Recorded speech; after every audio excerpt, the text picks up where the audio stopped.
Hello, Algonquin, Illinois. This is Richard Freedkin, Realtor with eXp Realty, and I'm coming to you again with my next installment of my real estate market report. This is as of August 1st, and it covers the months of July and previous months of real estate market activity for Algonquin.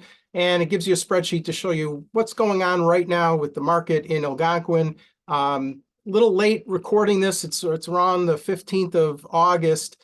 And we're now going into the slow season. This is the time where people are getting their kids back in school and they're taking their Labor Day vacations. So this reflects the market activity just before that slowdown. So when I do the next report in September, you might start seeing those numbers move down a little bit. But this is the report as of the data as of August 1st. So it will reflect everything from July going backward. So let's take a look at this data here.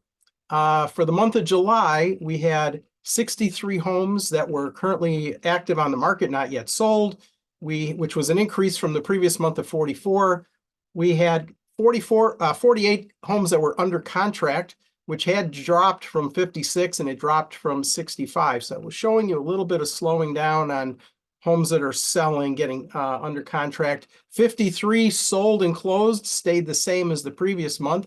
We did have the average closing price go up from 410 to 443. So for the last couple of months, you've seen from April 404, May 408, June 410, and July 443. So that shows that there's still upward pressure on prices, and that's just because there's very little inventory and a lot more buyers than sellers out there.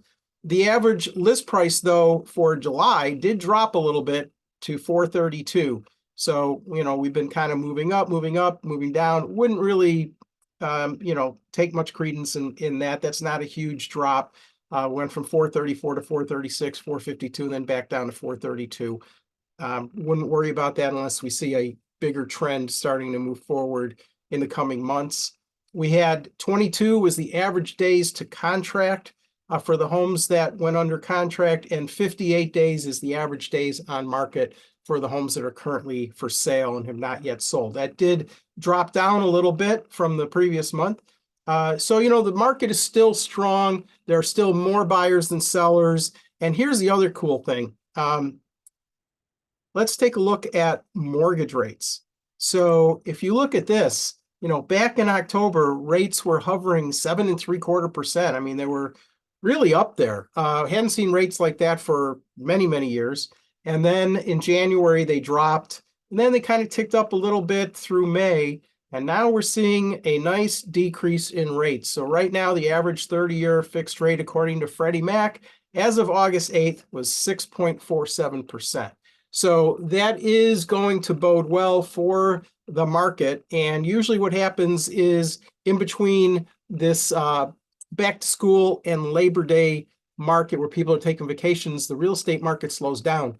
But then come around September 15th, buyers get back in their head that they've got to find a house before the holidays. So there's usually kind of a mad dash between September 15th and Halloween. So before we get into the Thanksgiving and Christmas months, where it becomes a very strong market again to sell homes, and there will probably be buyers out in force. And if interest rates drop like predicted, we're probably going to see some very brisk activity during that 45-day condensed period. So market looks good. If you have any questions at all about real estate, give me a call, 847-922-8423. I also want to share with you some books and booklets that I've written. Prepare Your Home to Sell. This is my little Bible on everything you can do to get your house ready to sell, get the most amount of money for it. Now's a great time to be working on it if you want to get your home on the market, like I said, around that September 15th time. And also,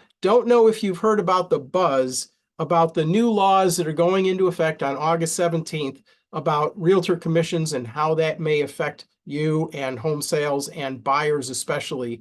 So I've also written a booklet, a home guide booklet that explains everything about these new laws. I mean, basically, a realtor can no longer just be called up and by a buyer that says, hey, I want to go see this home tonight and go show you the home. Can't do that anymore. As of August 17th, you must, as a buyer, have a signed brokerage agreement with a realtor and their brokerage which states your responsibilities to them, their responsibilities to you, what their commission is going to be, no matter who pays it, whether it's a seller, whether it's a buyer, or some combination of the two, plus other things that can be negotiated in a contract. So this market's kind of being turned upside down a little bit. I haven't seen a shakeup like this since 1987, with the Mortgage License Act that affected mortgage brokers. We thought that was going to put mortgage brokers out of business. Turns out they thrived. So same thing's probably going to happen with real estate and realtors. I've already heard that about 60,000 realtors have surrendered their licenses, with probably more to come. I'm used to these shakeups, doesn't bother me. I think there's a big opportunity here for buyers to find the right agent that can help them navigate these landmines and this coming market. So if you have any questions at all about real estate, give me a call, 847-922-8423. If you want any of my booklets here, again, you can give me a call. If you want a market analysis of your home, just go to rjhomevalue.com, or again, give me a call, 847-922-8423. You can email me, rjfreedkin@gmail.com. And I hope that you make it a great Labor Day holiday this coming September and end of August. So be safe on your holidays, your travels, get your kids back in school. Hope everybody has a great time. I will talk to you come September 1st. Take care.